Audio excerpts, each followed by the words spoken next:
days it gets worse and the memories hurt, but I hope that one day I let go. I know I get mad, too mad, and I don't wanna do that. It hurts bad and I hate when the mood lasts. I move fast and I try hard to move past all the pain, cause I'm looking for a bright side in my mind, cause you only got one life. Need advice from the future, am I alright? If this fight feels like something from your own life, then one time let me hear you sing. Sometimes things will get hard and leave you covered in scars, but I know I could get out of this. And I feel like life moves way too fast to hold on to things from the past. So goodbye to things I'll never miss. We don't run, no, we stand together and hold on through the angry weather. We all want to make something better, I know. And my trust has been torn and shredded, it's been rough, but I try to forget it and move on to a place where I can grow. It's time, not holding back, I'm coming and coming fast. I know what I wanna have, the dream is to detach from all that is bad, the things holding me back, the people that didn't last, the evil that kept me mad. This is my life, it's my time to do things just how I like. My runway full of lights, I'ma take flight, and my God is my purpose and my fight. If you feel the same, let me hear you say. Sometimes things will get hard and leave you covered in scars, but I know I can get out of this. And I feel like life moves way too fast to hold on to things from the past. So goodbye to things I'll never miss.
I work blind, got vision I don't need to see. I'm picking mind over matter, I believe in me. I need to find more hours in the day to breathe. Need to find more power in the way I be. And when my mind turns sour with the painful scenes, I need to scream out loud, I can't stop me. I wanna be the greatest like Rocky. You know I leave them all hating like a hobby. I'm out here making moves like a lobby. And if you ain't with me, it's your loss, see. I got my mind on the facts, I'm a python, grab what I like real fast. Stroke until I have everything I attack, everything that I lack, everything that I want, and I see, matter of fact.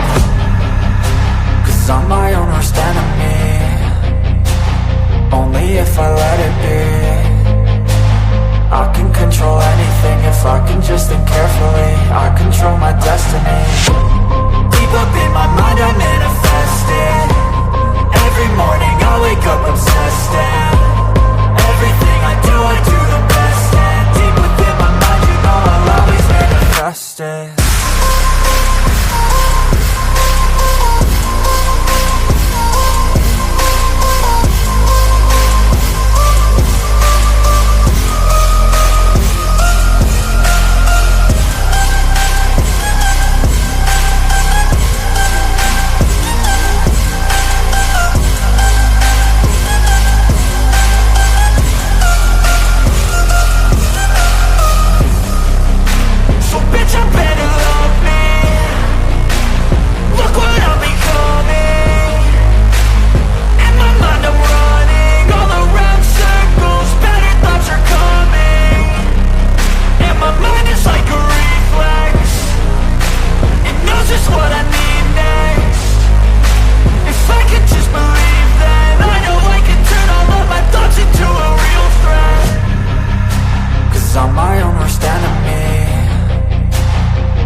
Hello and welcome to my Minority Matter. My name is Rick. Just coming on here now. I just was trying to get everything ready and so forth, and went real quick through the news and saw that the Indianapolis Colts owner Jim Irsay passed away this afternoon at the age of 65. Very young to die at 65. He died in his sleep this afternoon. Early this afternoon, they say that he passed away peacefully in his sleep this afternoon. The team announced in a lengthy message posted on the social media, which highlighted his love for the game, team, and town and fans. Jim Irsay, not with us no more, the owner of the Colts, which is weird that he passed away so young. I'm pretty sure Pat McAfee is freaking going like ballistic right now because that's one of his favorite friends and was his pretty much his employer. He was really tied in with the Indianapolis Colts. And, Pat McAfee used to play for the Indianapolis Colts. He was their punter, kicker. A really good player, to be honest with you. He was very athletic. And wow, that's amazing. Life is short. I keep telling people, your life is short. You're only here for temporarily. You're not here forever.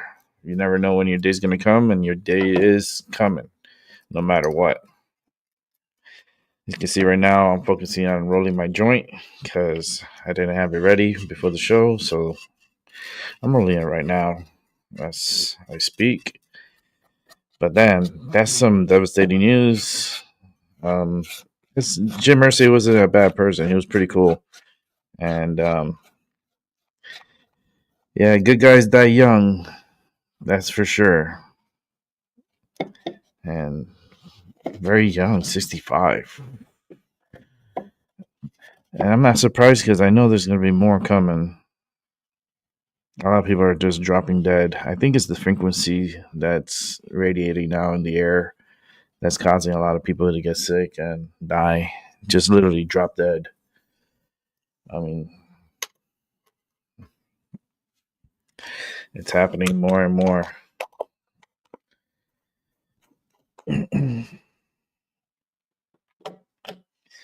But I hope everyone had a good day today because I had a great day this morning.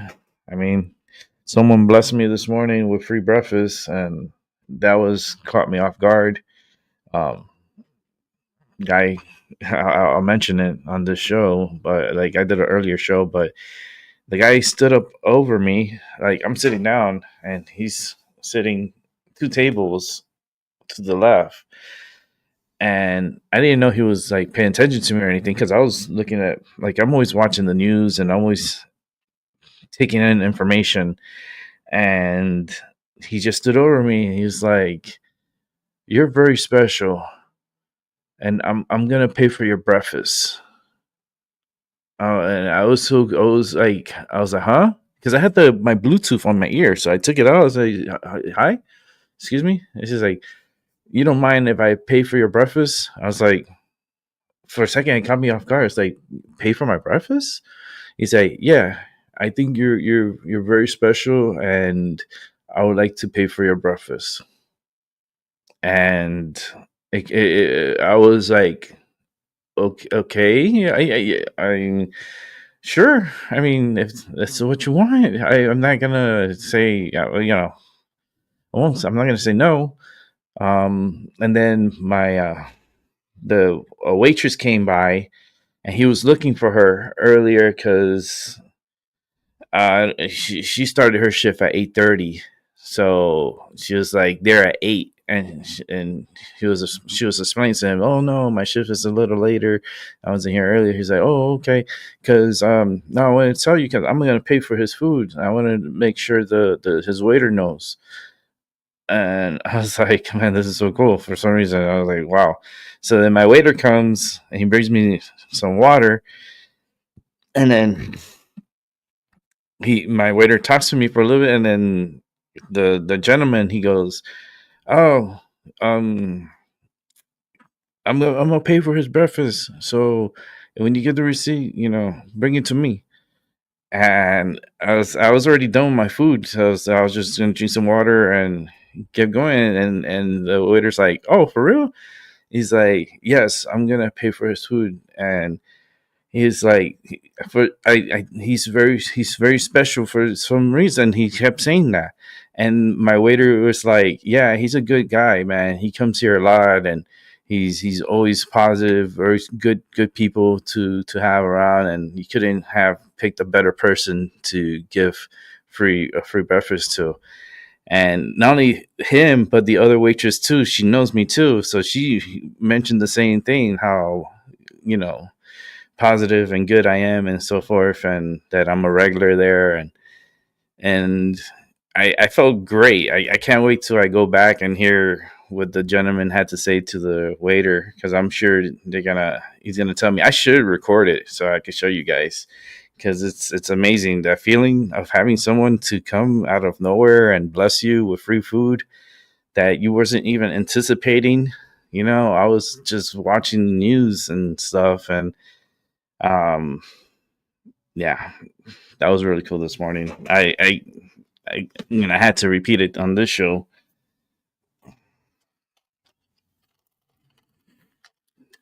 Go ahead and finish rolling this joint here. Get my medicine ready for the show. I was so tired today. It was like so cloudy and cool today, and I was still tired. So I really got some sleep in. I slept like an additional like 3 hours, 4 hours. When I woke up, I was like, "Holy smoke!" I slept a lot, and I guess that's what my body's requiring, is requiring me to sleep. But I've noticed a lot of people are dying in their sleep, and I have had like close calls, and having issues with me sleeping and feeling like I'm gonna die, having like these night terrors, and that's why I call them night terrors. But something's going on within me too, and I could go any day too. Because I've been feeling like this is my last ride, and if it's my last ride, I tell you right now, whoever's on the other side that I'm gonna be meeting, I got so much news to pass to them, and so much information to share with the other side. Because the biggest question is where you go after you die, right? That's like the big unknown. But I hope it's to meet someone special, and for me to report what I have been experiencing here. Um, hasn't been like the best experience as far as the people. There's a lot of opportunistic individuals in this world and in this country. It's like the enemy is definitely within us. Um, and somehow they got away, and they're getting away, but they're getting caught. It's like the evilness. I don't understand how people could hide like behind good faith and do evil things. I just don't understand that. Yeah, I'm talking to you, Letitia James, freaking Grimace. She reminds me of Grimace. Every time I think of Letitia James, I think of Grimace from McDonald's, the big purple, whatever that is, the blob. Because I don't know what he is, anyways. Because he reminds me of the blob.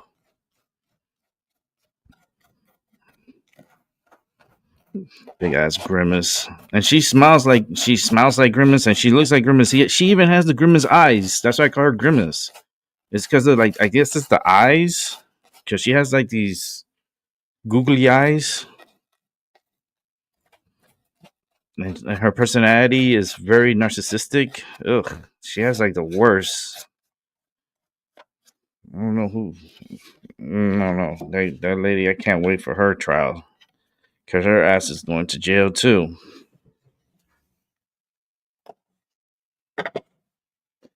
All right.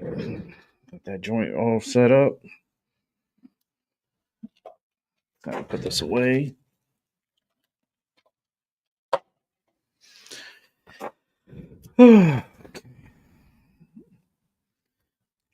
Jim Irsay, I can't believe he passed away, dude. It's gonna be a lot more people dying, and big name people too. Why Justin Bieber is always like grabbing his nuts? Like I don't understand. Like every picture you see of Justin Bieber now, it's like he's grabbing his dick. Like I don't get it. It says here because he got a parking ticket on Tuesday in LA and it was all caught on video. And so was his crotch grabbing. Like, why is he grabbing his crotch? Dude, you're not 3 years old. You're not 4 years old. You're not like a little boy. Crazy. These people are stupid. Let's see who's in the chat here. Yo, what's up, LB? What's going on?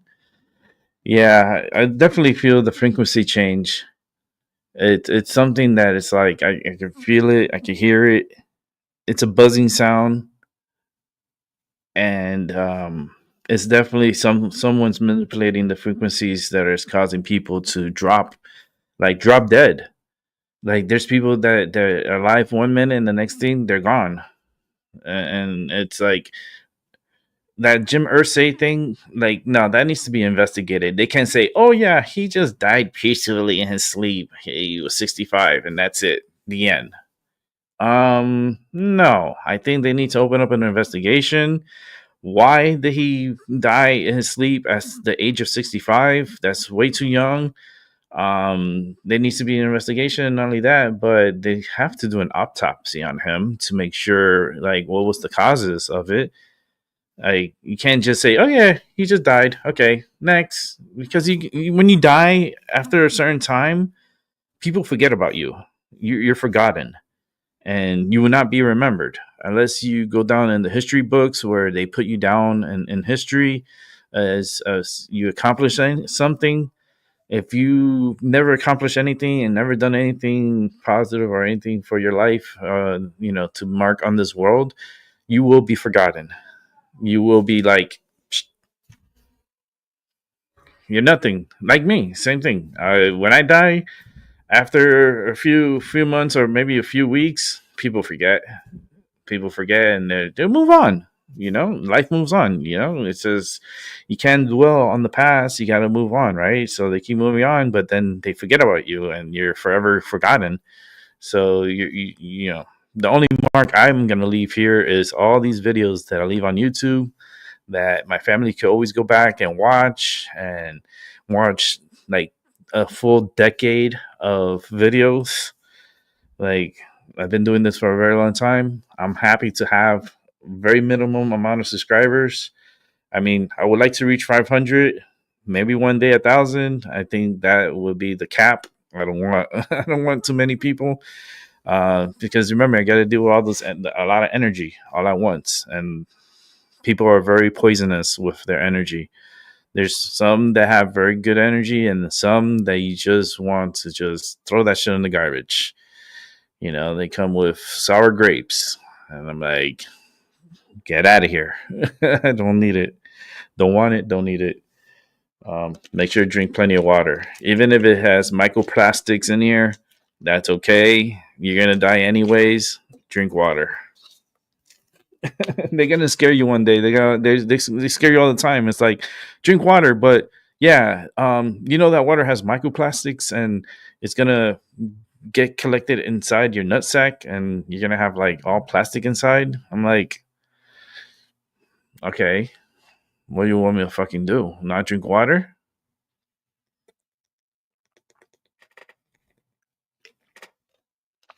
Microplastic's been here for a very long time, and it's not going anywhere.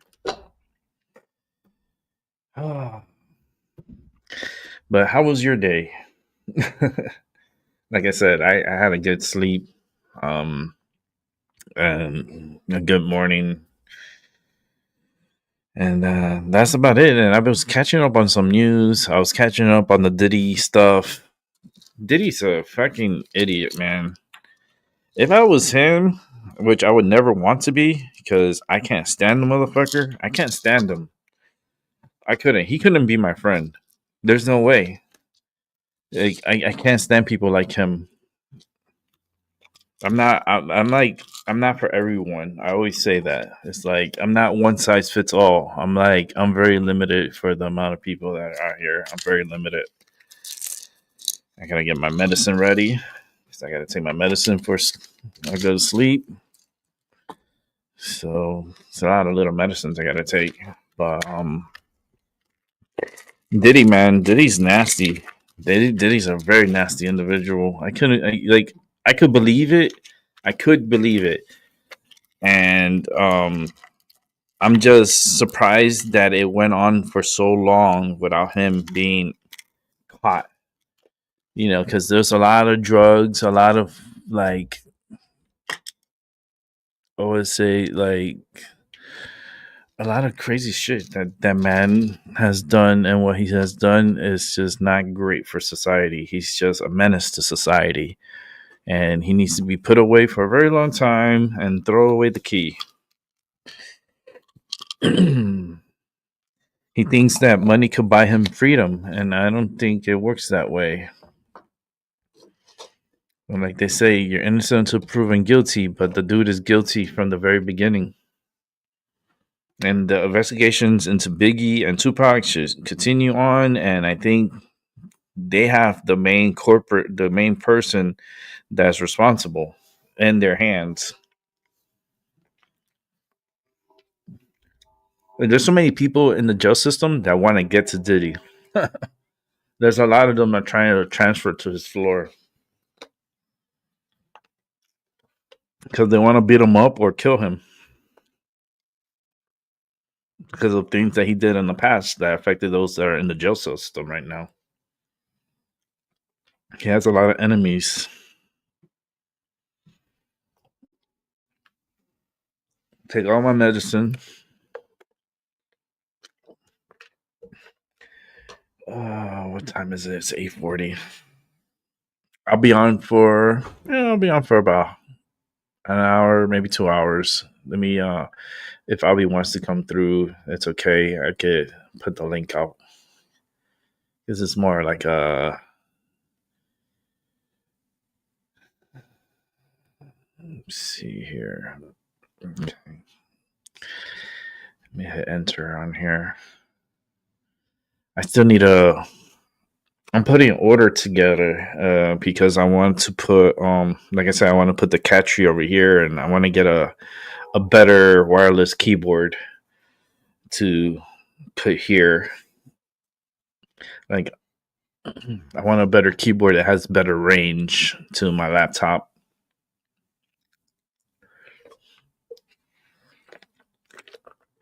Okay.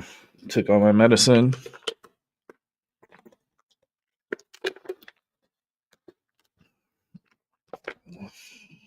And that tastes good. Water. Smells good. I'm gonna light this up.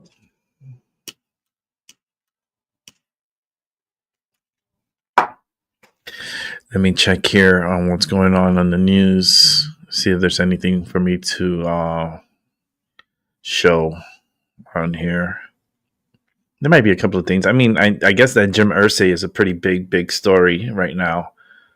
I would have preferred if it was Biden, but it's okay. Let me see. President Trump really he clowned the South African president today, and you know the White House is saying, you know, they're disputing the white genocide that's happening in South Africa, and the South African president who was encouraging that was in the White House, and Trump came in with the receipts, and Trump was like, Hell to the no. You guys are horrible. You are a horrible president. You know, he pretty much put a new asshole on the South African president. Um, Trump wins again. Trump is, man, he's the president we always wanted and needed, and yet people still hate him. They hate him because they can't beat him. And let me see if I could bring this up here. Maybe we can watch it because this is a CBS News, Evening News. We could take a look at that real quick. Give me 1 second. Let me set this up, and we'll watch this real quick. Let's go here.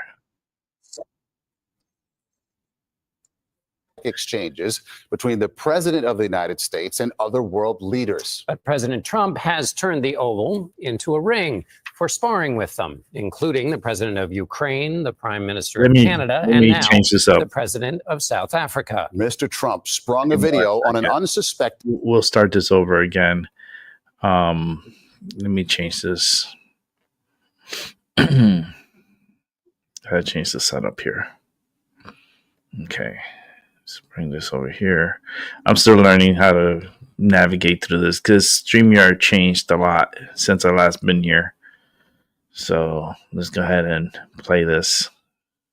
For more than a century, the Oval Office has been the scene of dignified diplomatic exchanges between the President of the United States and other world leaders. But President Trump has turned the Oval into a ring for sparring with them, including the President of Ukraine, the Prime Minister of Canada, and now the President of South Africa. Mr. Trump sprung a video on an unsuspecting Cyril Ramaphosa designed to back Mr. Trump's unsubstantiated claims that there's a genocide underway in South Africa targeting white farmers. In recent days, the president has welcomed white refugees from South Africa to the United States, just weeks after signing an executive order suspending America's refugee admission program. Deborah Patta is in South Africa and is South African. We will hear from her in a moment. But we begin with Weijia Jiang at the White House. Weijia? Good evening. For months, President Trump has accused South Africa of condoning genocide, even cutting off all U.S. assistance to the country back in March. Today, the South African president was hoping to reset the relationship, but Trump had a different plan. The meeting started with a friendly jab from President Trump. He is a man who is certainly in some circles really respected, other circles a little bit less respected. But when South African President Cyril Ramaphosa denied Trump's accusations his administration is allowing genocide, Trump was prepared to push back. Damn, Trump has receipts. And just put this on, it's right behind you. On a television brought into the Oval Office for this very moment, the president showed videos peddling unsubstantiated claims of genocide against white South African farmers. Those people in many cases are being executed. They're being executed. And they happen to be white, and most of them happen to be farmers. Ramaphosa acknowledged the law that allows his government to expropriate land for public use with compensation. But he insisted white farmers are not being targeted. They do allow them to take land. Nobody can. And then when they take the land, they kill the white farmer. And when they kill the white farmer, nothing happens to them. No, there is nothing happens. There is criminality in our country. People who do get killed, unfortunately, through criminal activity, are not only white people. Majority of them are black people. Trump was asked if he's concluded genocide is happening. Well, I haven't made up my mind. I hate to see it. The president claimed without evidence his administration has accepted a tremendous number of people from many places experiencing persecution or genocide. I'm Deborah Patta in Johannesburg. President Trump has ground all U.S. refugee admissions to a halt except for one group, the white Afrikaner ethnic minority that once led South Africa's brutal apartheid regime. The first group of South African refugees in America claim they've been victims of violence and discrimination. And there are many more who want to follow, who've been attending informal meetings to learn about Trump's offer. Professional hunter Dolph Grobler has already applied. I'm worried that the genocide, which is currently mainly focused on white farmers, is going to spread. So life was better under apartheid. If I see yes, I can't say in my heart that we are better off now. Claims of a white genocide are often circulated by right-wing groups, but are simply not true, said Afrikaner academic Piet Kroukamp. There's no sign of it, never has been. In fact, whites are economically the strongest group. This is the land of milk and honey if you're white. More than half of all farming land is owned by white South Africans, who make up just 7% of the population. And while the country has a staggeringly high crime rate, it is not racially motivated, says Afrikaner cattle farmer Nick Serfontein. I feel safe. I sleep with my doors open here on the farm. There are also allegations that white farmers are the victims of land expropriation without compensation. But in the 31 years since apartheid ended, there has not been a single case. Serfontein told us he's trained the next generation of more than 700 black farmers. I'm positive. I'm extremely positive. And so are the young people in South Africa, the young farmers. They're positive. They want to be here. They want to farm. In a country where he says the land must be shared by black and white. Deborah, I'm wondering, do we have a sense of how many of these white farmers have been killed? Well, Maurice, there are over, according to the police, 50 farm murders a year, but that includes white farmers and black farm laborers. And that has to be seen in the context of the fact that this country has a shockingly high crime rate, 7 times higher than the US. Nearly 27,000 people were murdered here last year. But that violence is indiscriminate. Deb, as somebody who lives in South Africa, what do people say? How do they take President Trump's view of their country? Well, when the story first broke, people were joking that they suddenly woke up and it was too dangerous to go outside anymore, referencing the supposed genocide. But humor aside, there's also anger. South Africans say that giving refugee status to Afrikaners makes a mockery of the whole system when there are countries where there really is genocide. And as for most white farmers, they say, well, they're quite happy here and have no intention of going to the US, John. Yeah, Trump wouldn't just say that for the hell of it. Trump, trust me, the information that they get, there's intelligence. There's people on the ground there that are reporting back to the White House and sharing the information with the president and so forth. Remember, we have agents all around the world. There's agents on the ground, and they're reporting everything that they hear, see, back to the White House. And if the president is saying that there's a genocide going on there in South Africa, and he even said it in front of the president of South Africa to his face. See, that's what I love about Trump.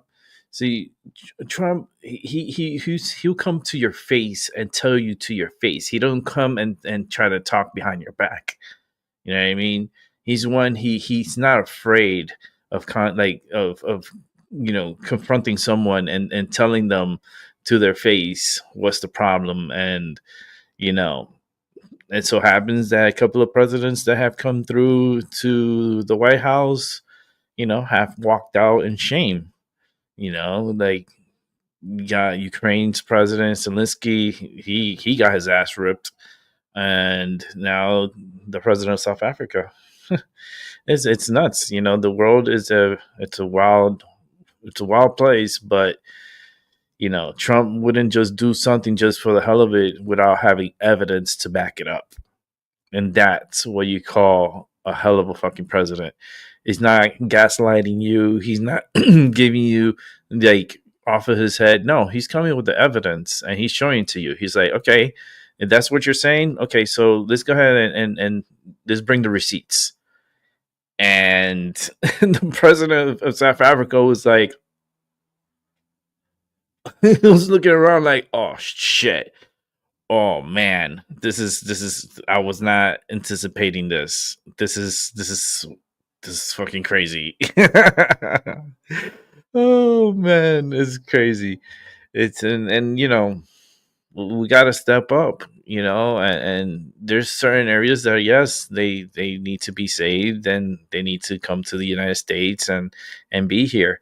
But we're not going to open our borders wide open and just have everyone in the world just come in here.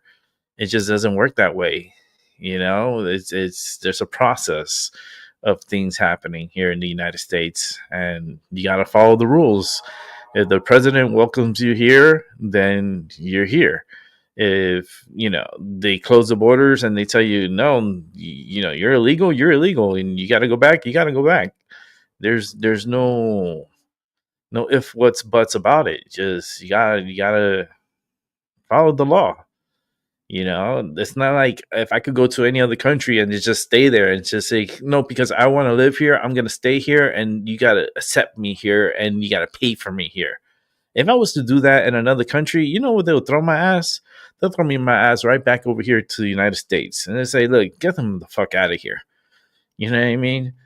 Or they would throw your ass in jail. And then you don't want to, you know, serve any time in any jail outside of the United States.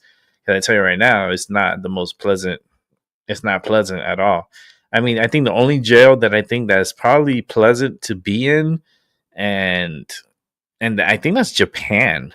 I think Japan has like a really decent jail system where like they get taken care of, they fed well, and it's more clean and more structured. Not like here in the United States where it's pretty crazy in the jail system. And not only that, you know, we just had an escape happen a couple of days ago in New Orleans where things like 10 or 12 individuals escaped. They're still on the loose. They're still, I think, like 4 or 5 of them. I think it's 5 of them are still on the loose. They caught the 6th one. I think it was on Monday. It was yesterday. Was it yesterday? Yeah, I think it was yesterday because I did a show on it, and they did catch one of them. But there's like 3. I think there's 3 murderers still on the loose, and 2 that are like car thieves and burglary and some other charges that they had, which they were going to see time but not as hard as they're going to see now if they get caught. If they get caught, they're going to see a very lengthy, like long time in jail. That's really going to suck for them. But yeah, there's not much on the news side. Let me see. I'm going to check here real quick, see if I got anything on the news.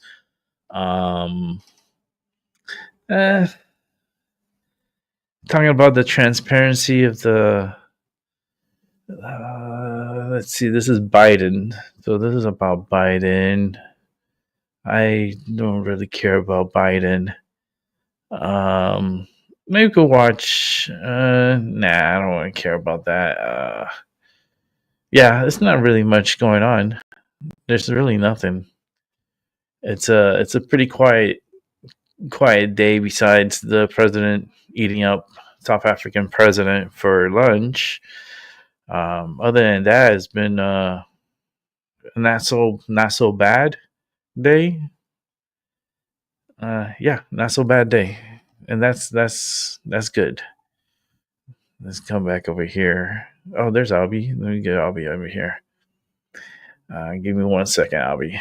Let's bring Albie over here. Yo, what's up? What's up, man? You got the mic working and everything okay now? I believe so. It should work. I'm on my smartphone. I was trying to get the mic to work on my computer, big computer, but for some reason it's all out of date and looking to get another one, but right on. I mean, I still have my old microphone. I've had this microphone for over 10 years, so I think pretty close to it. Almost 8 to 10 years. Yeah, since I first started. This is the same mic. Actually, no, it's not the same mic. Actually, the original one I had problems, and then I returned it, and then I got this one, and I've had this one ever since. And knock on wood, it's been very good to me, and I appreciated the longevity of it. But yeah, man. So what's been going on? I haven't been jumping in and out of my mind, man. You know, year 2025 to January 25, you know, trying, you know, stop, you know, listening to fake news and, you know, still looking for a female singer, you know, want to be with a woman, you know, but controversial things are just in my way and it's just blocking my path, you know, but just trying to hang in there, not to lose my mind. You know, I'm not the toughest person in the world. Right on. Just trying to know my limitations. You know, we all got our weakness. You know, I mean, I might as well confess. You know, I'm not perfect. You know, but yeah, definitely the shit that's happening here. I just wonder what's going to be in 2030. Right. So time is going so fast, you know. Yeah, it's moving along. It's not slowing down for none of us. It's like one thing about time, it never slows down. That Donald Trump wants to be elected for the third time. I would like for him to get elected for the third time. I like the president, you know. You know, he's putting his feet down on certain people, but what sucks is that he's trying to charge tariffs on certain, you know, nations as you have to do it. The reason why I know why he's doing it, because they're trafficking of children. That's why he's slapping tariffs.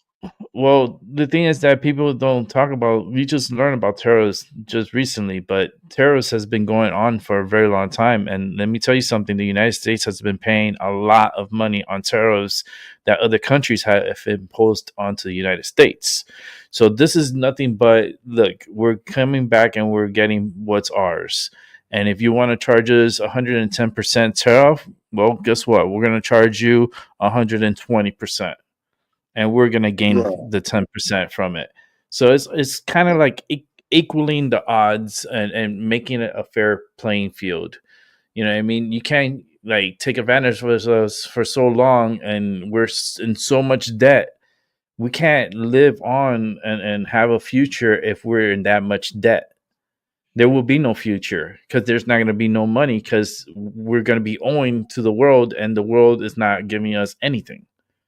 So it's kind of like making the playing field a little bit more even, you know, and it's time for us to stop being suckers and start putting our big boy pants on and start getting to, you know, backing this president and being, you know, being there for him because he's there for us. Yeah. You know, I would put the suit, I would put the armor of God on and just let things unveil for itself to me. I mean, I want to be caught up in that mess. I mean, I'm shocked that he became president again, and the things he's doing is good. He almost it's got amazing. assassinated. Remember, he almost got assassinated just recently in that rally. Multiple times. He almost got assassinated. He came through, you know. Yeah, man. The good Lord was protecting his soul, you know. The good Lord was He's definitely going to go down in history as one of the greatest presidents. Of probably, like, in my list, he's definitely in the top 5. He still got a way to work up, but he will never probably get the number 1 spot, because the number 1 spot is reserved for the George Washington, the first president ever here. He's always going to be number 1. And there's other presidents that are probably going to be before Trump. Like, I would say Lincoln is another one that will probably get in there before Trump, and JFK. He's another good one that went down. And I would say Reagan, to a limit, but Reagan, he had his flaws, but he's also was a pretty decent president. But if you're looking up and down history, Trump will eventually make it to Mount Rushmore.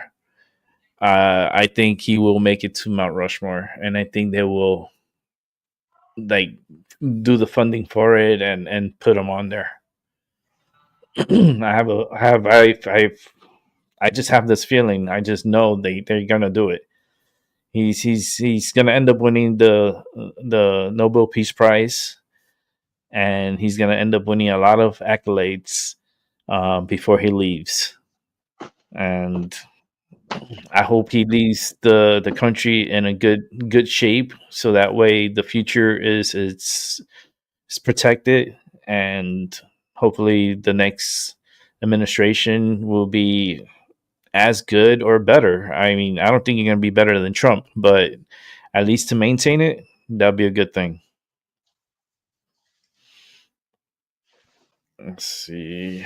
I'm trying to see if there's any other news, but I don't see anything else that other people are talking about. Nothing. Everything's pretty quiet.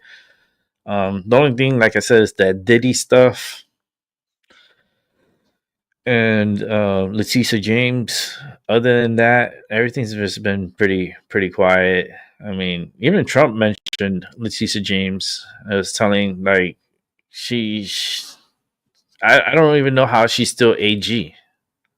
I don't know how she's still AG. Who's pulling those strings in New York?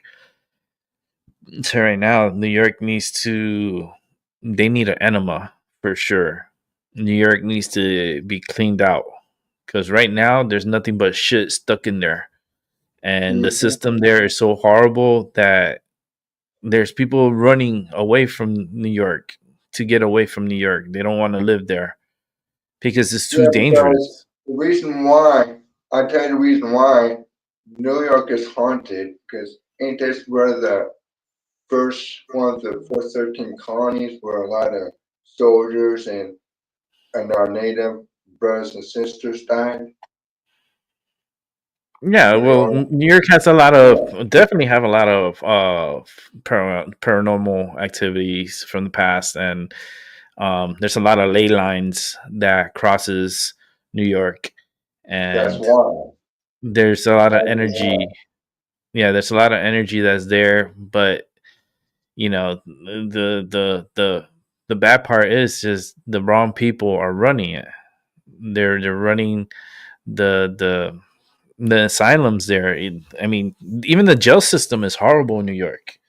I mean, you had a moment in time where the people that were in charge of the jails, they went on strike, and they went on strike for a long time in New York, throughout the state of New York, and they had to call in the military to help facilitate and help with the inmates and so forth, because the employees got sick and tired of just being neglected and not being paid properly, working overtime like crazy, and not spending any time with their families. And the New York governor is like, no, you're gonna go back to work now. It's like, they say, go fuck yourself. You know what I mean? It's just, I don't have to work here. I could just say I quit and I'll do something else. And what, you're gonna force me to go back to work? And you can't do that. So, but New York is they need to flip and be a Republican state. The Democrats have failed New York as much as they failed California and all the Democratic states that are out there. Look how shitty are all the Democratic states compared to the Republican states. They're horrible. California, it's a shit show. You know what I mean? And California is beautiful. Let me tell you, I lived in California for a year, and it was beautiful. But the people that run it is garbage. Garbage, heavily taxed. Everything's expensive. It's just not a good place. It's just, to me, it's not good. It's not good at all. So the thing about it is the New York governor is broke or went broke, or somehow the federal government of the United States, probably don't want to support New York. No, they don't deserve the money. They don't deserve the federal money. Fuck that. And not only that, but like, there's going to be a new election for California governor, and they're talking about Kamala Harris becoming the governor of California. I'm like, huge mistake. Huge mistake. If you want to end California, hire her. Hire her as a governor, and you're going to see how far down you're going to go. And it's just not going to be good. It's just not good. And how the hell do you go from being the vice president and then going backwards to becoming governor? Like, you would think it's the other way around, that you become governor and then you move up the ladder, not backwards. And all she's going to do is really destroy California if she gets into office there. I really hope California, like, get their shit together and vote in someone that is going to be for the people of California. It's not good. It's just not good. I don't see it getting better. For California, those wildfires that broke out there, it was a sign of things to come. And you just don't want to be caught up in craziness. Let me see. I saw this here. Maybe we could watch this, and hopefully I don't get hit with anything, but we could let me see if I could show this. I don't care if I get in trouble. Fuck it. It doesn't matter to me anymore. Let's see if I show this real quick.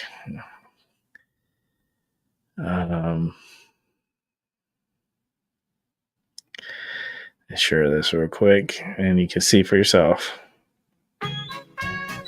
Just sit right back as the Dems implode. The swing states Trump will flip. Now Kamala, the open port, and Joe Biden sinking ship. We all know that Big Mike's the man, and Obama we endured. Dementia Joe was forced away, one too many snooze. Now democracy secure. Primary started getting tough. Fake accent she whipped out. You know she's lying when she starts to laugh. We must win at all costs. The Democrats now confident, hoping you'll win. The socialists too. Is she Indian, black or white? She's the border side. Obama and Michelle the man. Here on Giggling Time. Perfect. Yeah, that's cool. I like the part where it shows Big Mike and his dick is going like this, swinging. Yeah. Oh no, that's so horrible. That was a horrible. Oh man, I wasn't expecting that. I wasn't expecting it. When I first saw it, I was like, "What the hell is this?" Oh man, we saved ourselves such a big headache. We were saved, man. Someone's watching over us. It has to be the universe. The higher power is definitely has its finger on us. Yeah, the whole seeing eye, Yeah, we are being monitored and definitely manipulated, and things happen for a reason. And man, just a second, like if it would have just been a half a second, a millisecond, Trump would not have been here. He would be dead.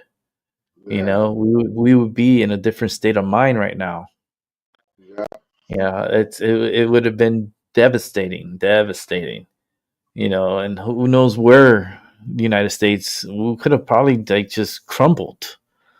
Like Yeah. now, I feel like the United States is strong. The United States is like building back its rightful place of being a dominant power in this world. Well, America always had been a dominant power from the beginning. I mean, you know, if you take a look back at Christopher Columbus, he was not the first explorer, because you had a lot of our ancestors that were here, and it's kind of a hard thing to comprehend, but I think America was the first continent that they built pyramids on during Atlantis time, when Africa America was kind of a whole land. It's kind of an old history teacher that I had that told me about that. Most of the stuff that you're learning right now is backwards and false. They're not telling you the truth about history. Yeah, well, the true history will always be suppressed because it's not for you to know. It's it just if you want the truth, it's there, it's here, it's in the Vatican. The Vatican has the true, you know, the truth there, but they won't share it with the people because the people cannot handle it. I think all those tunnels, I think most of the tunnels hold a lot of power rather than the things that are trying to hide from us, like the wisdom and knowledge and stuff, and how they burn down libraries after libraries. But you know, I'm thinking that the Vatican is what controls the whole world. Yeah, there's a lot of suppressed history for sure. I mean, like when they had the burning of the books and stuff, and they put a lot of history was pretty much gone. Some of it was saved, but like a lot from the past is just gone. It's ashes. It's like a big gap. It's like a big gap in history. Oh yeah, you know, and they only teach you what they want you to know. Yeah, if you gotta go down to the rabbit hole, if you want to know some shit, you gotta go down the rabbit hole doing your own research, and that's the pain in the ass. If you want the truth, you gotta go through the pain to get it. Yeah, and it's and that hole is pretty big, so it's not like a little rabbit hole. It's a pretty big hole. But yeah. Oh, and also look, I got my new shirt here. It's another one. I got it in red. It's the show logo here, as you can see. I'll show you real quick. I think it has the show banner, and then it has like the hello Rick on here. So it's like always like I always wanted to make my own shirt, so I ended up putting my show banner that you see in the beginning of the show. I made it into a shirt, and it looks pretty good. I like the way it came out. In the future, when I do sell them, in the future, the name will be your name, not my name. So if you order a shirt from me, it'll be your name on here, and of course, mine is because it's mine. It's Rick, but this is the original. I have two. I have the gray one and the red one, and in the future, it'll be a lot. I'll have a lot of different stuff made out, but it's going to be little by little. This is going to be a little climb to the top. Because I don't know how long I'm going to be on YouTube, because there's things can happen that it kicks me out. Like I pull away, and I stay away for a good amount of time, and I have to do that because sometimes you get overwhelmed with too much energy and dealing with the health and all the energy from everybody else, and it's not good. So there's times that I gotta back away from everyone and be like, stay over there. Let me take care of me over here. And it takes me as much time as it takes me. So be it. You know, I gotta take my time. Can't rush. But I was happy that I was able to come back and I'm here. So I'm trying to be here for as long as I can. See what comes along the way. I'm looking forward to the 27th to see what happens on that day. The Ouija board has been saying stuff that's going to happen on that day, and a lot of people have been speculating a lot on the 27th. So we'll see. We'll see what happens. I'll definitely do a show that day. I'll probably do like a morning and an evening show, and we'll see what happens. Hopefully nothing crazy happens. If that big earthquake happens in California where it causes that 1,000-foot wave, tsunami wave, I truly highly doubt it that will happen. But if it does happen, I mean, there's going to be a lot of people dead. Because I tell you right now, all that West Coast, everyone living in that West Coast of California, Oregon, and Washington, D.C., and Alaska, y'all screwed if you have a 1,000-foot wave coming at you. Yeah. That's unsurvivable. Like, you can't survive that.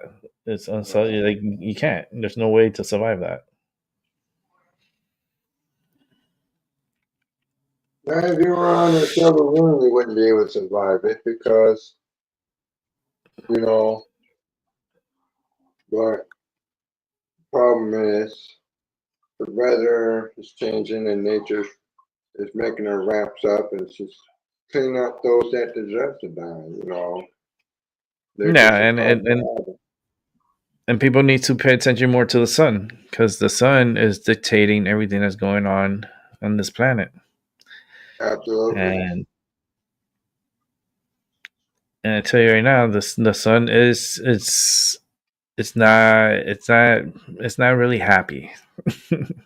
Well, let's put it this way. Let's put it this way. It's about your genetics, your makeup, and the sun, and the things you're supposed to experience in other nature in life. But because of the nefarious entities and other things, when people don't know how to spiritually protect themselves and put an armor of God on them, at least give spirituality a chance to float in, because it's just too much technology and too much AI technology, and I don't. And they're boosting that up. Yeah, that AI stuff that's gonna get like a complete boost. So by 2030, things are gonna be very futuristic, futuristic. I mean, AI is not bad. It's what people agenda in AI is for. It's the one who manipulate AI. But you just can't let AI dictate to your natural passions, As it turns, nature intelligence. AI, we didn't build AI, so we don't know what AI is capable. If it was to be tested a little bit rather than giving it full control in their lives, I would never trust it, but I'll work with AI, but I'll never trust AI until I know who created it. And I think it was the fallen ones that when God followed his angels to teach us everything, and everything went wrong according to his plan. Yeah, AI was not created here.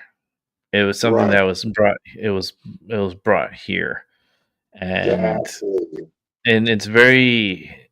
We don't know what it's capable of or where the information is really being transmitted, because you got a lot of this like internet and stuff. It's not wire to wire stuff. It's wireless, and not only that, but a lot of this information is going to satellites in space. So this information is being thrown out there, and who else is picking up our? Is artificial too. Our life, the way I was researching on AI, but I took a little break from it because I started, get beside myself with it, I mean, AI is going to be in your smartphone. AI is going to, AI is going to be embedded in everything. Like you said, by year 2030, AI is going to be so advanced because of AI. But people don't want to see that big picture. There's a dark side to AI. It's not that they don't want to see it. It's just they're afraid of it because they're afraid of the unknown and what's coming. It's gonna be a lot to handle. It's like I said, it's just the transition. This is always a time where the transition happens, where things are gonna start popping out, like new, like state of the art type of like, how the hell, who invented this, who put this together, who had the mind to create something like this, because they don't show the people who really are the ones that create this stuff. They just manufacture it and push it out to the people. But who's the one that is the mastermind of all this technology is the one we should be talking to, but we don't know. You just, the only thing you know is that you go to Walmart and you purchase what you purchase there, and you're like, okay, I can use it. I mean, but we don't question how the fuck they put this together. Yeah. But it is what it is, and I'm looking forward to it, though. I mean, I'm not scared of it, and well, I'm not afraid of it neither. I mean, you can do a lot of good things and a lot of bad things to someone's life through AI. Mm-hmm. I just want them to come out with a proper electric vehicle that doesn't need to be plugged in to get charged. Like, the vehicle could be charged just by the sunlight. Like the light that you get through the day should be enough to charge the vehicle and have the vehicle always charging. And because you could charge the vehicle by running it, like it would, like, to start it up, it should have enough battery to start up, but with the light, it should be able to charge that battery up to 100%. And not only that, but with the motion of the vehicle, the propulsion of the vehicle should also, like, charge up the batteries through the alternator of the vehicle, and you should always have, it should always be full. The battery should always have full charge, and you should be able to go anywhere with your vehicle. But they do got a car like that. I mean, China came out with a car. It's called the Li L8. It has AI, correct? It has a little internal combustion engine where you can fill up with gas, but it's mostly electric, like what you're trying to describe. But Elon Musk has Tesla vehicles where you can order a solar panel roof, just a sunroof, and it'll just charge right there during the daytime. Yeah, it's just one step at a time. I mean, but the vehicle, like I said, I think the vehicles, if they're going to be electric, they should be electric, but not dependent on fossil fuel, period. Meaning, don't need to charge it up at a charge station and wait there for hours just to charge your vehicle so you can be able to run it for 300-400 miles. Like, no. The solar panels should be integrated within the paint. And as far as to charge, they can be charging stations, but the charging stations would not be anything that you plug in. It will be, you just drive the car underneath the light, and the light charges up the car. Like, the way I think, I'm thinking too futuristic that people really won't understand. But I could see the future of that type of system where you don't need to stop anywhere to get a charge. You could just drive on the road, and even at night, the car will still charge itself because of the propulsion of the vehicle. So many, like, I'm pretty sure there's people trying to invent something like that. If they're not, they need to come talk to me, and I could just tell them exactly. cut me a check. Shit. Because I see like the future, it's going to be very, very unique. But we are going to be challenged. We will be challenged by China. Yeah. Yeah, we will be challenged, and it's gonna be because of Taiwan. Taiwan is right now what the United States is doing. They're trying to build the chip manufacturing here, so that way we don't have to depend on Taiwan. Once we get all those chip manufacturers here, and they're developing the chips here and only solely here, then Taiwan, if China was to get it, they're not gonna get much. And if they do overtake Taiwan and they can have it, but they're only going to have the island. They're not going to have the technology that's on that island because they're going to move that technology to here, the United States. Yeah. But let me put up a video because I wanted to see this one video on prescription drugs to see what they say about it, because it was on the news cycle here, so I want to take a look at that. These people, Biden is pretty much a lot in the news. Yeah, there's not really anything too big. Let me see, what's this girl, is she in jail yet or not? I don't know. It doesn't show.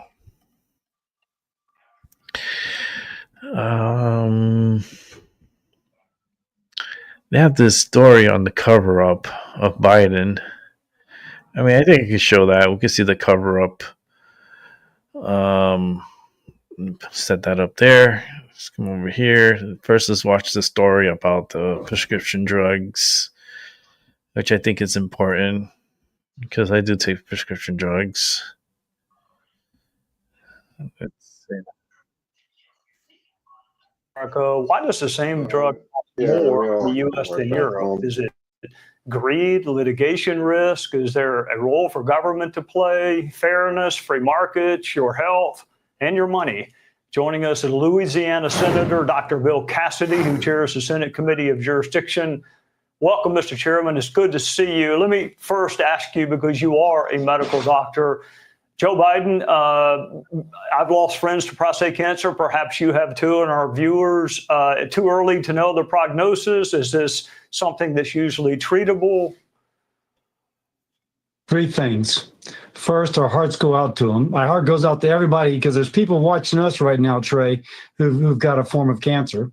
So hearts go out to you. Second, whatever our differences politically. Secondly, the prognosis can be good because there's been so much medical innovation that has found cures even for the prostate cancer, which has gone to bones, as reportedly the former president has. Lastly, it is really a part of the conversation we're having right now.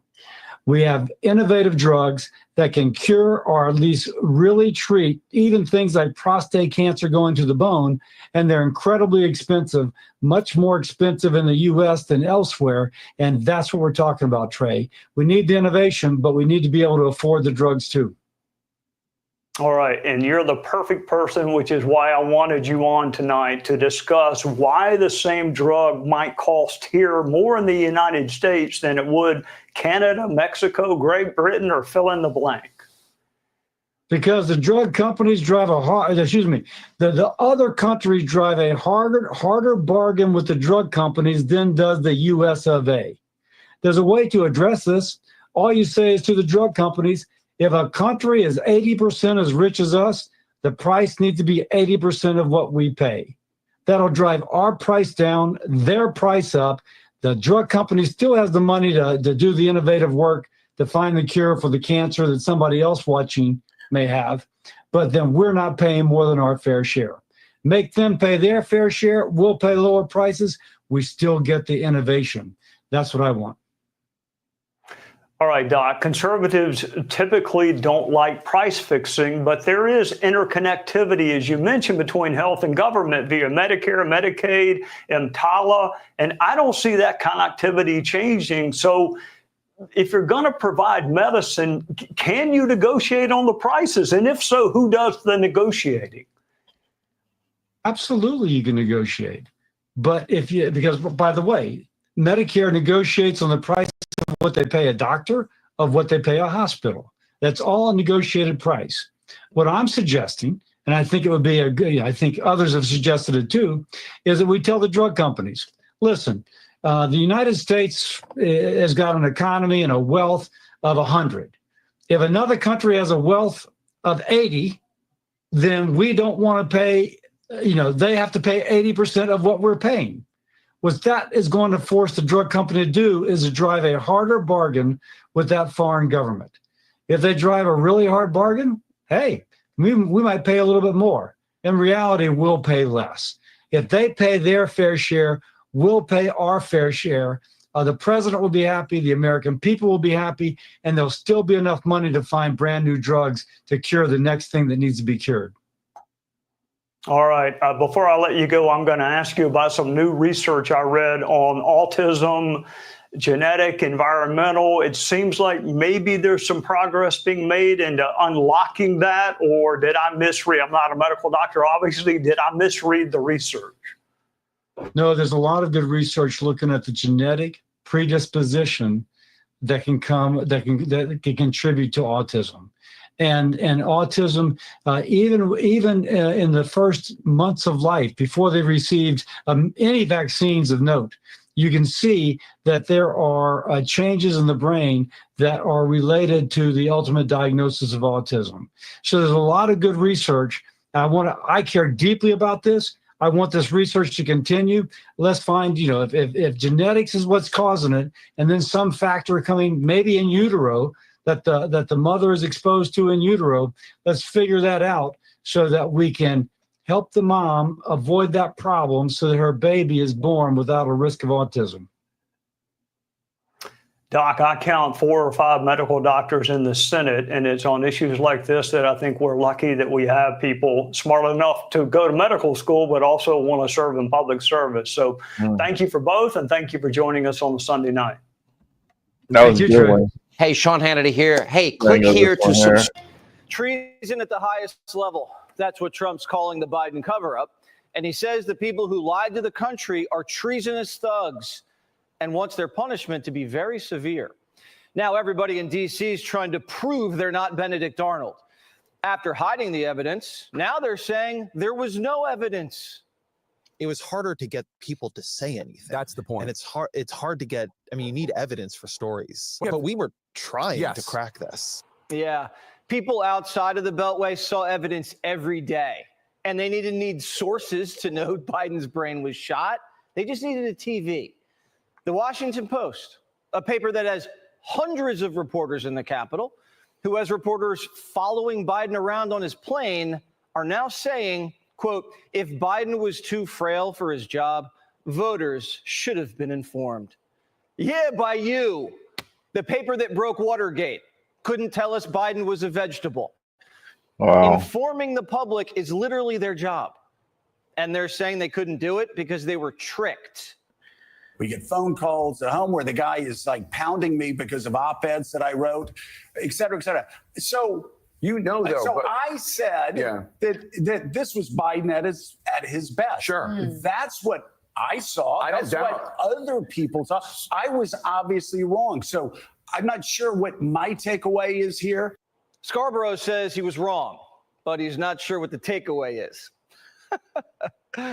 Journalists who act like they're smarter than anybody, and they're saying they got duped by Binder. They're saying, yeah, we really did think Biden was running circles around her. All of the people pretending they got duped got book deals.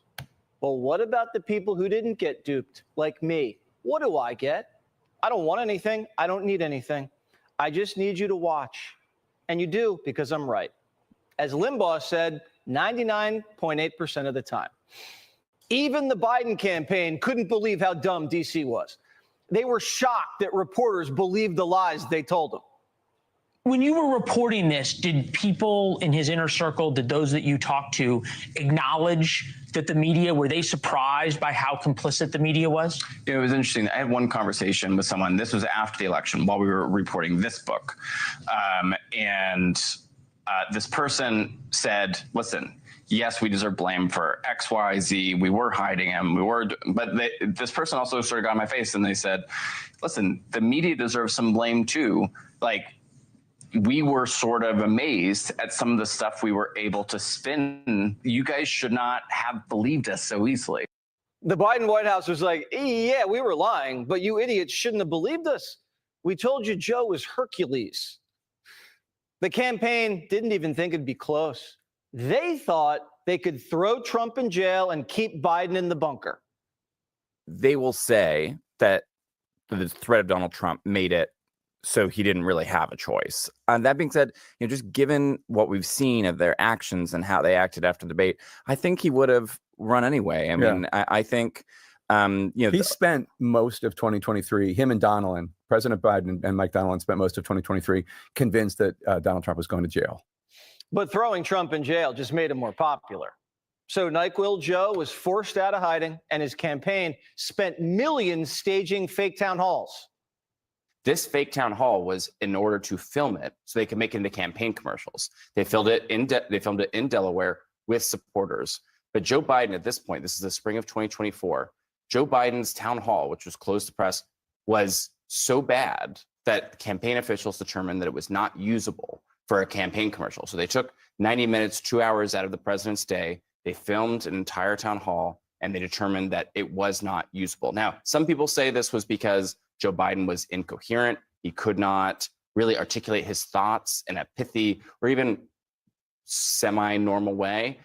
Everybody knew how bad things really were. Some Democrats were worried about Biden years before. During a trip to Ireland, one Democrat said Joe reminded him of his father right before he died.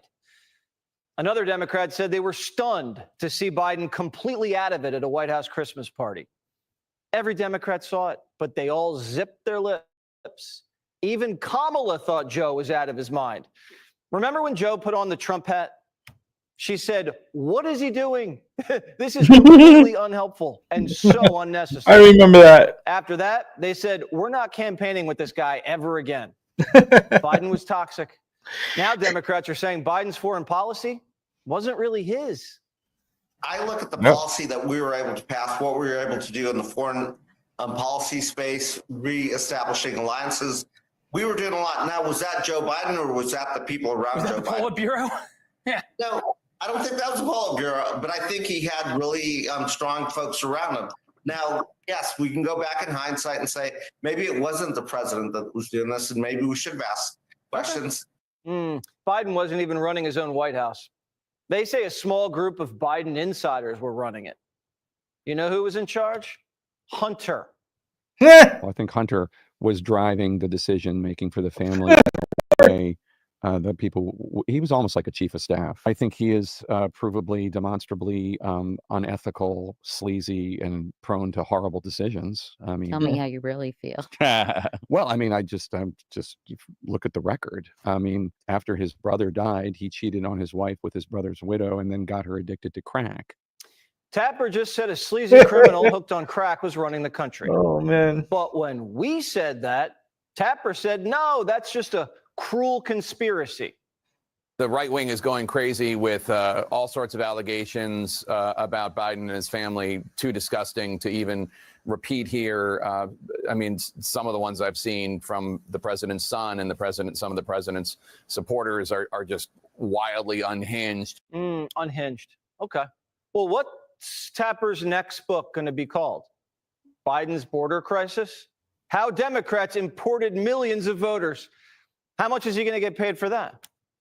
Because when conservatives write a book, they're not even allowed on most mainstream shows to promote it. Tapper is everywhere. So the question is why? Well, the media is trying to scapegoat the Biden family while they clean up the rest of the crime scene. They knew all along they were in the middle of a cover-up and didn't say a thing.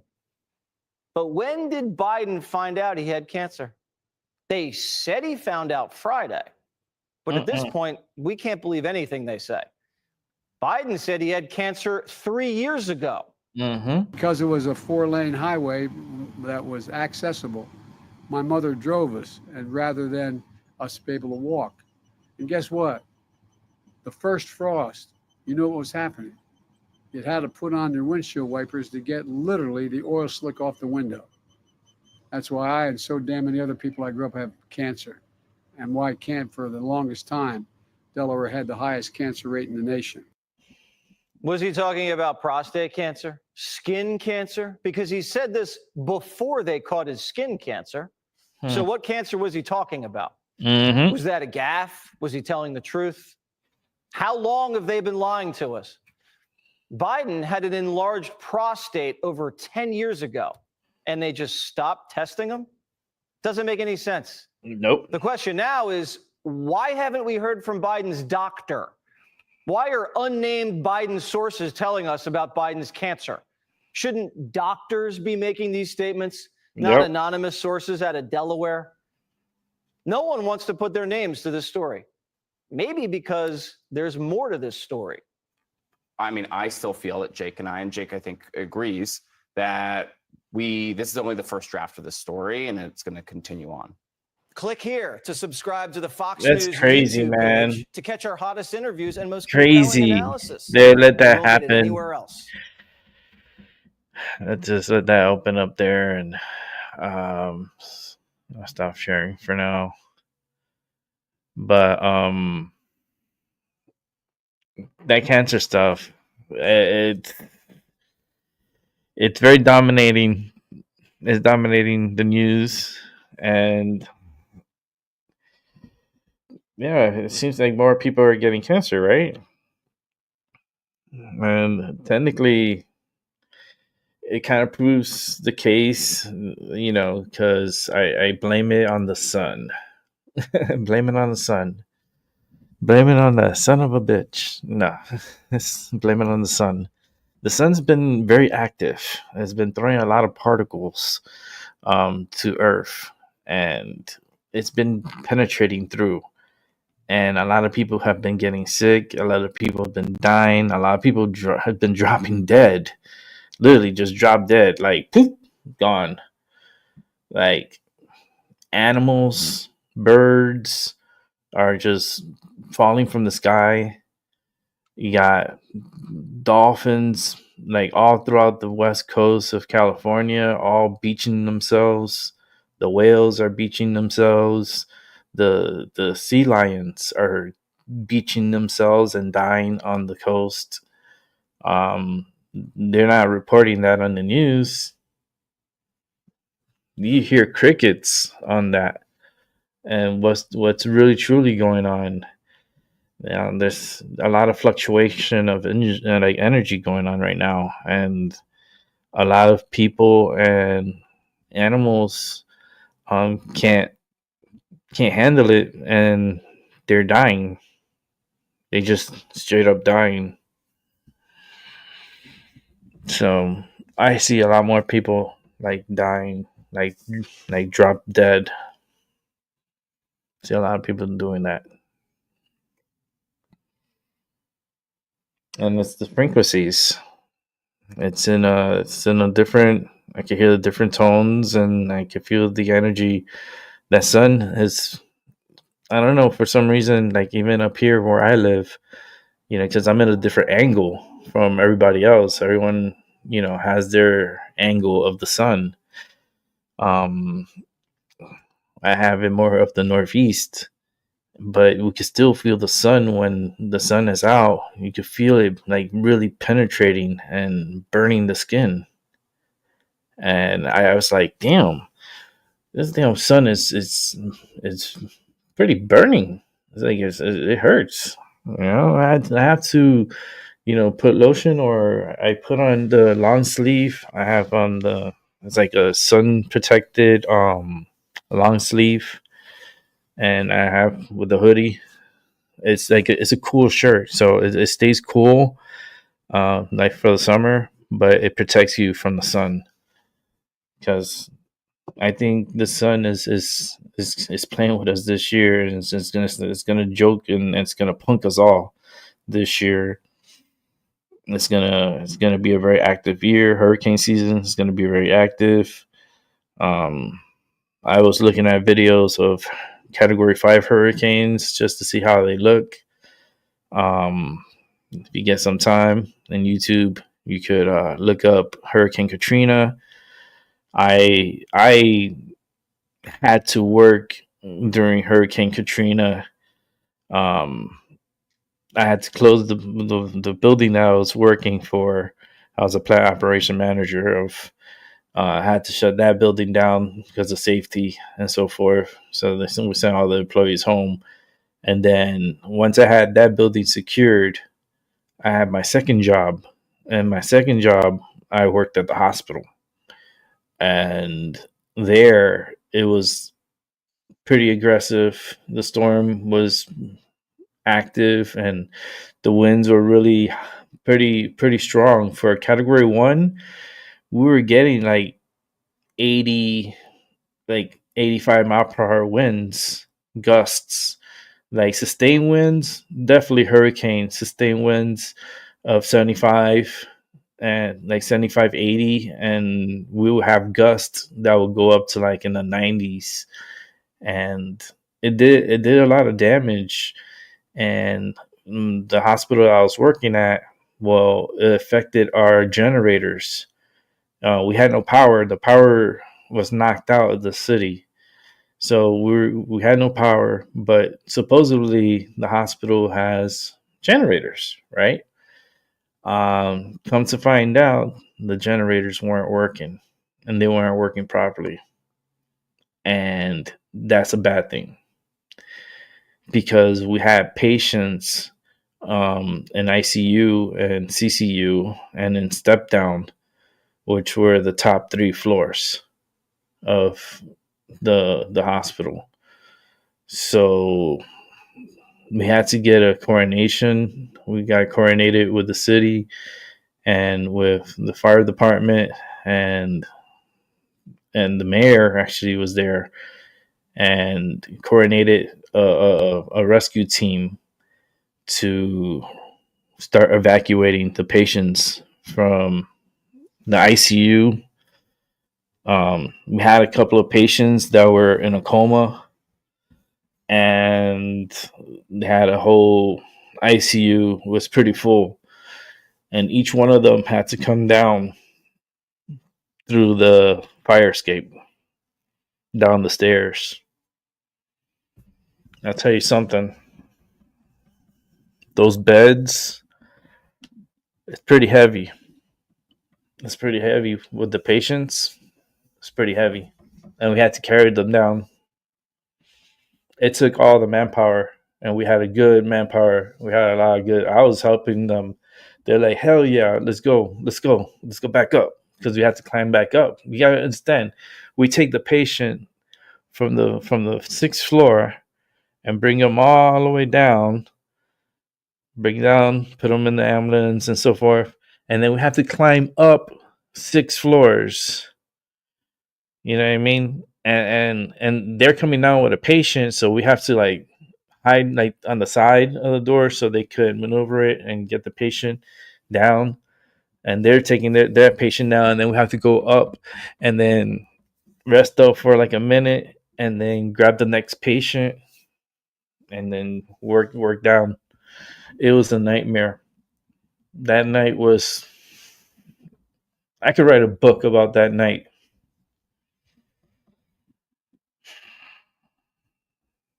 Yeah, I could write a book. Definitely write a book. Scandalous book too, because they had scandals at the hospital I worked at. It was very scandalous. Yeah. Anyhow, I'll save that for another day, that story. The scandalous hospital I worked at. I'm telling you, we had administrators, they were hooking up. We had like 2 different administrators that were hooking up, and they were married too, and they had kids too, and they started fluffy bumping behind the scenes. They're like fluffy bumpings and stuff, and they got caught. And they ended up losing their jobs. They both lost their jobs. I was like, was it really worth it? He was already married. She was married too. That was crazy. That was crazy. I just looked at them like they were crazy too. I was like, just look. I didn't have to say anything. Just my look said it all. I was like this, literally like this. I was just look. I just looked side to side. I'm like, ain't my place. That was just weird. But that night, man, oof, we were so busy. When they got the generator to go, it wasn't working that well, but they did get a generator to work, and that really gave some power to the ER. So I went over to the ER, and I was just hanging out over there, see, whatever assistance they needed. I was gonna be there, and it was busy. It was busy. The year was busy. Had a lot of people, injuries, a lot of people coming through with. Was just weird. That night was just, I had a couple of people die too. And I had to do the paperwork on that. The things we didn't have the walk-in, it wasn't working properly. So what we had to do, we had ordered the dry ice. Yeah, we had dry ice, and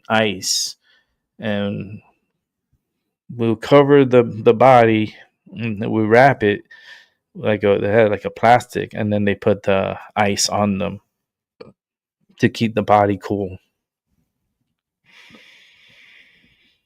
But then after like the third day, my ass. After the second day, that room started to smell.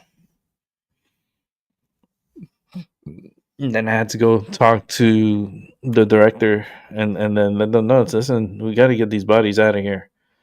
You got to get these bodies out of here because they're starting to smell, and it's just getting very potent.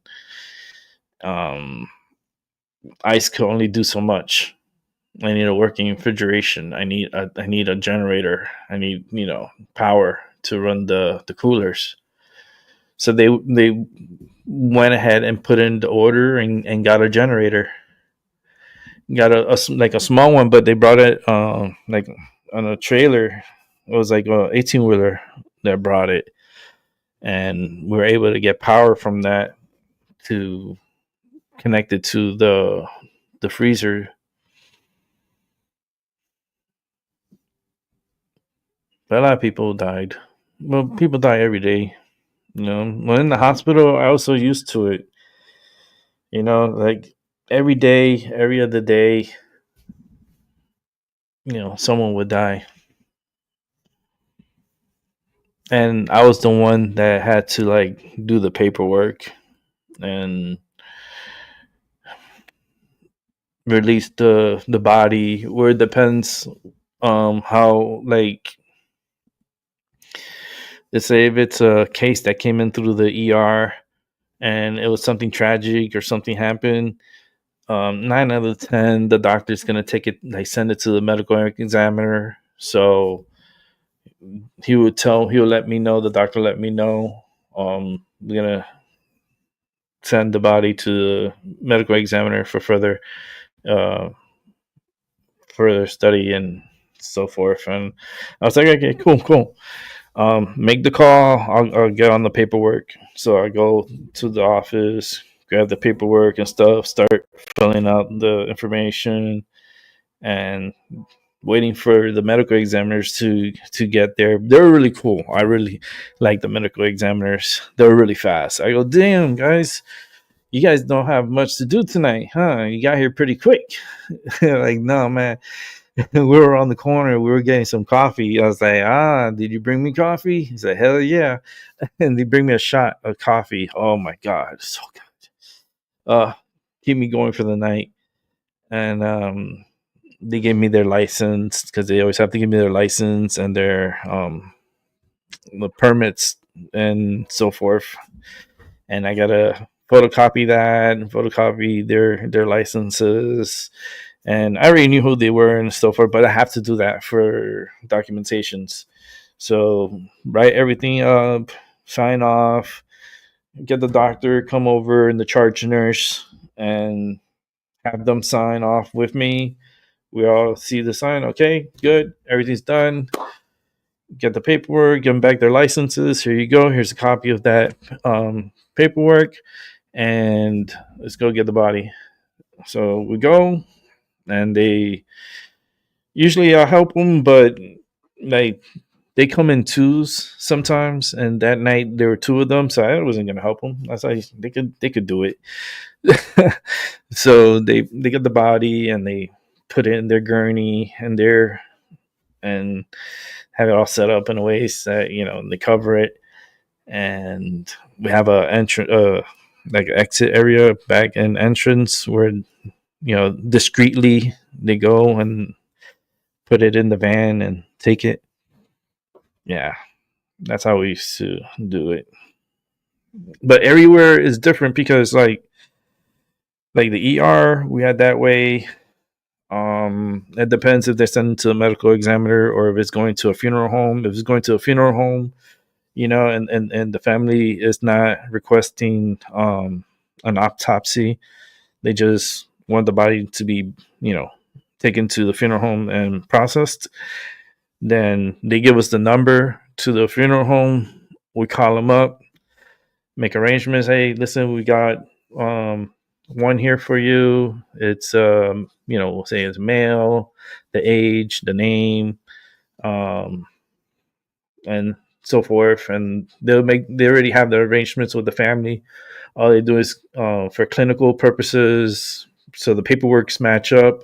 So when they come to me and I sign off on it, I gotta make sure everything's cleared out, check the body, look at the tag, make sure it's that person, look at certain tattoos, if they have tattoos or they have piercings, whatever. I have to check to make sure to identify it with the paperwork. Once it's cleared, I make a copy of their license and their permits so I can put it with the paperwork. Once that's done, I clear it out, give them a copy, and rest in peace. And that was it, and release it. Now, if it's hospice and step down, oh, thank goodness I don't have to do the paperwork. I don't need to do the paperwork for them. I was so happy when they told me. I was like, oh, this is great. So I don't have to do the people over here. It's like, nah, sometimes you may, if we're short or something. I was like, you just want to see me. And I was like, I just started laughing. And I was like, I always come by here. I always check them on y'all, make sure y'all okay and everything. But they usually let me know if someone's dying. They'll let me know ahead of time, because the family gets a little crazy and stuff, and you got to calm them down. And yeah, there was like a crazy like fight one time in hospice. I had to call like the security and everything. And it's like, look, what the fuck is going on here? You know, you try to calm them down. It's like, relax, man. You guys gonna get in trouble because you guys are destroying stuff here, and this is going on your bill. You know what I mean? They were just upset that he was dying, and it's like, hello, he's in hospice. This is like terminal. Like, he's not coming out of here. The only way he's coming out of here is in a gurney, and he's going to a funeral home. He's in like, this is like your last, you know, this is where you're gonna leave. And you die from here, and they have everything set up so that way when the patient does die, they call the funeral home comes, pick them up, they do the paperwork, they do everything. So it's like a whole different system there. And you know, that's it. A lot. Well, they have a lot of drama there because, you know, it's hospice, but, you know, the Cuban families don't really know what that is. And they are very emotional. And with their emotions, they use a lot of their hands. So they're like hitting and banging on the wall and saying, no, no. I'm like, you're going to wake up the dead here. Like, come on. Like, this person you guys knew he was going to die. He's been here for a few months. They told you it was terminal. Like, you thought he was going to be able to get out of here and walk out? Like, it wasn't happening. I feel bad for them, but it's the truth. It's like, he's a dead man. You know, it's just, you're happy. Stay happy that you're able to visit him and he's here with you and he's able to a little bit move around and stuff like that. You know, thank God. But his time is up. And when he passed, the family went they went nuts. That one I had to call the police. I had a buddy of mine. I didn't really call 911. I called my buddy. I was like, yo, you in the area? He said, yeah, man, what happened? I go, can you come over here? Come to like hospice. I got like people here fighting and shit. Like, oh, give me a second. I'll be over there. Give me like 30 seconds. I'll be there. Like, damn, you getting coffee too? He starts laughing. He's like, you better bring me coffee. Oh man, the cops were real fun. They're funny.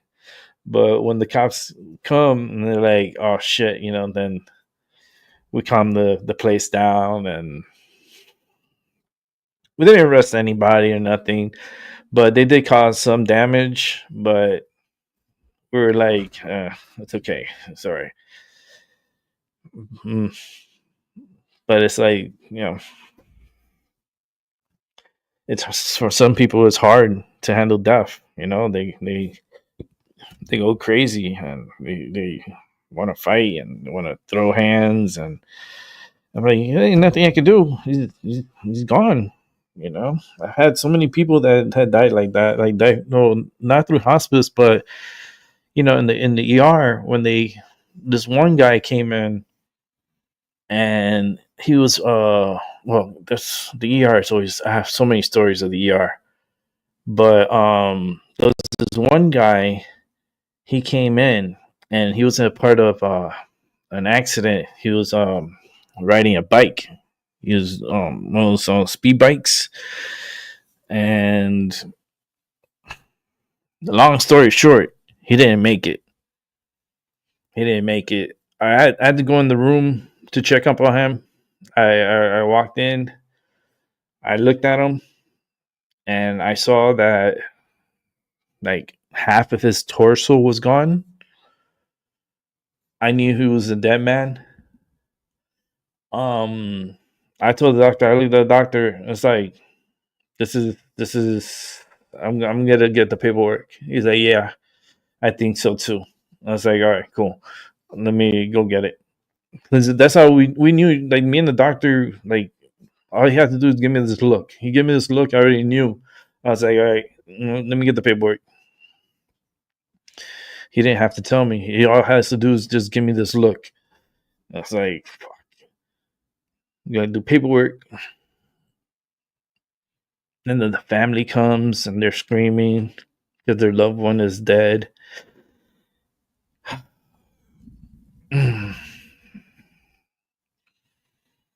Yeah. The one that creeped me out, there was this one guy creeped me out.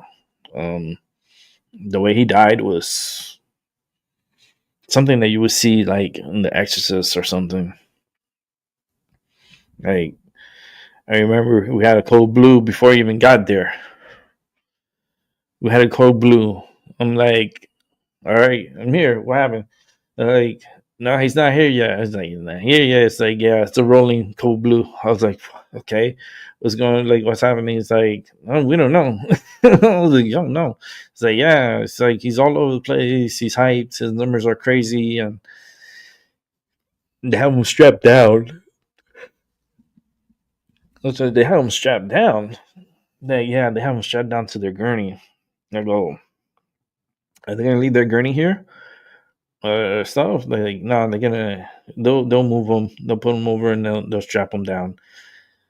And that's what they did. They strapped him down, and I'm like, okay. And he was in isolation because we had a isolation room where it's all glass, and the doctor went in there with the nurse. I'm watching from the outside since I'm by the secretary. I'm looking at them, and the doctor's talking to him, trying to get his readings and so forth. And he's in there screaming. The patient was just screaming, and something, I don't know what the hell, he started like coughing up blood, and then the doctor saw it and stuff, and then they started requesting for blood. So he let the secretary know that we need a call for blood. So I looked at the secretary and I looked at the patient, and then I see the blood coming out, like the way it's coming out. I looked at her. I was like, yeah, make that call, but I don't think we're going to use it. I had a feeling we're not going to use it. She's like, you think so? I go, that dude's going to explode. And sure enough, he was like blood. Ugh. All over the place. All over the glass, all over the side. Even the doctor got blood all over him. I was like, Doc, he's like, you got your clothes in the locker, right? He's like, yeah, I got another pair there. I was like, and shoes too? He's like, yeah, I was like, okay. Oh, that's fucked up. The blood never. They had it. They almost had it ready. They had the blood ready. They were about to walk out to bring it. She called them, says, cancel it. The guy died right there. He's like, oh, blood everywhere, blood all over the floor. It was so disgusting. And I had to watch it. I watched the whole thing, and then I was like, all right, I got to do paperwork. So I go to the office, get my paperwork ready, and yeah, that's how it was, man. That's how it was. Those like working in the hospital, especially when you work in the morgue, and it's a lot of work. A lot of people die. That's why for me, I'm so used to, like, when I see people die, it's like, it's kind of fascinating. It's fascinating, and it's like, because I remember one patient, he was really nice, a guy, and he was terminal, so we knew he was gonna die. But it's like, you couldn't tell. You couldn't tell if you looked at him. He looked like he was healthy. He looked good. I was like, what's wrong with him? Yeah, he's terminal. I was like, what? Like, you sure? Like, yeah. It's like, man, that's wild. I spoke to him. He was cool people.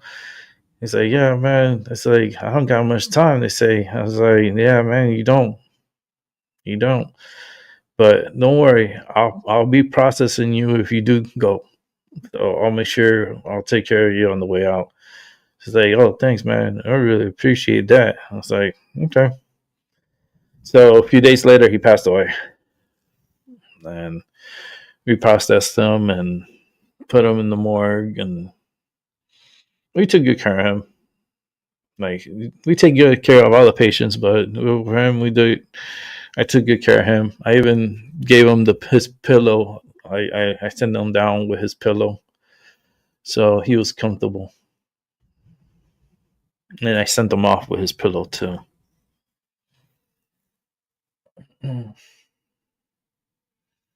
But those days are done. I don't do that anymore.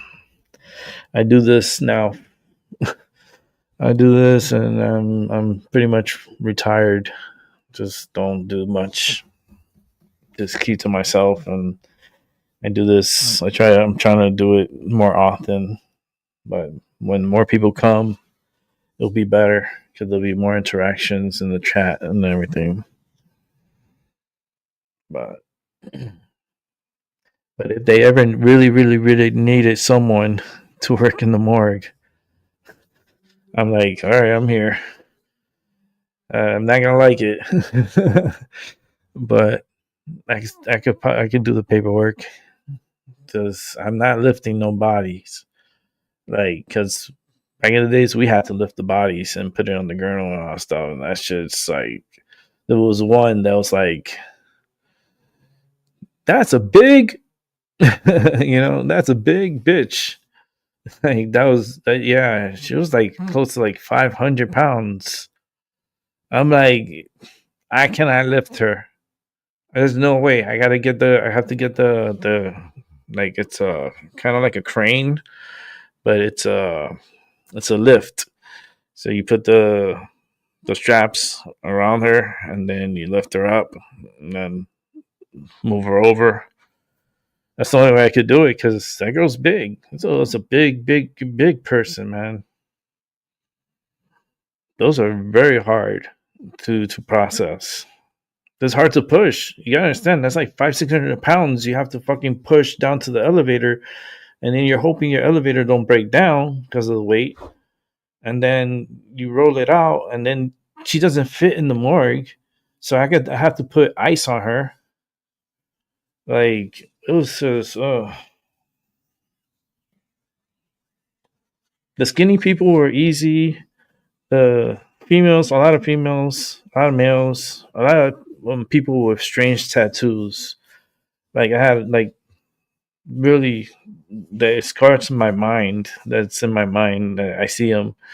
I had this one guy he had like a naked lady, but I guess back in the days her boobs were perky, but they ended up being soggy and they were like drippy. So they were like, her boobs were like down to her hips. And then he was all like wrinkly and old and it was drippy, like droopy boobies. It was that's what really made me not want to get tattoos. That was it. And I don't have no tattoos, not one. After doing that work and working there for years, tattoos were a turnoff to me. It's just because like I had to process your body when you die, and then I had to write everything that I see. And then if I see these tattoos, I gotta write what I see and describe what it is, so that way I can always match up the body. So when they come to pick up the body, they pick up the right body. But I had to like look like at the body, and I'm like, yeah, no. I've seen a lot of weird bodies. Like, but these are humans, you process them and you send them to the morgue, or you send them to their funeral homes or to the medical examiners. I dealt with a lot with the medical examiners. Like I said, they're really cool. They're really professional. Like the team that used to come out to our hospital, well, they worked, I think it was like 5 hospitals. That team, the state would come, and they were really good. They always had their paperwork ready. Everything was always, I was like, man, you make my jobs easy, man. I love that. Thank you. It's like, yeah, man, anytime. I do it all the time. We know that it makes you, it makes you happy because you get it all done faster. It's like, yeah, man. Because a lot of these people, they come and they expect us to have everything for them, but they have to come in with the information, and they would have to match up paperwork and then take all these, print out the copies of the licenses and permits, and it takes time. So what I try to do is as fast as possible, and that's one thing I liked about the medical examiners. They're really quick.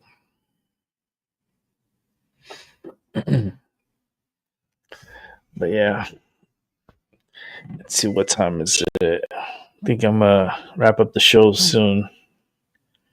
Give it another 13 minutes. Make it 10:30. I'll be out of here.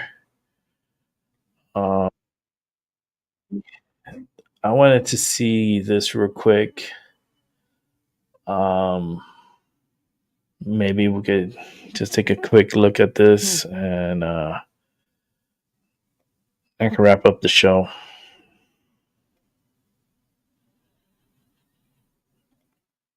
Let's go ahead and come over here.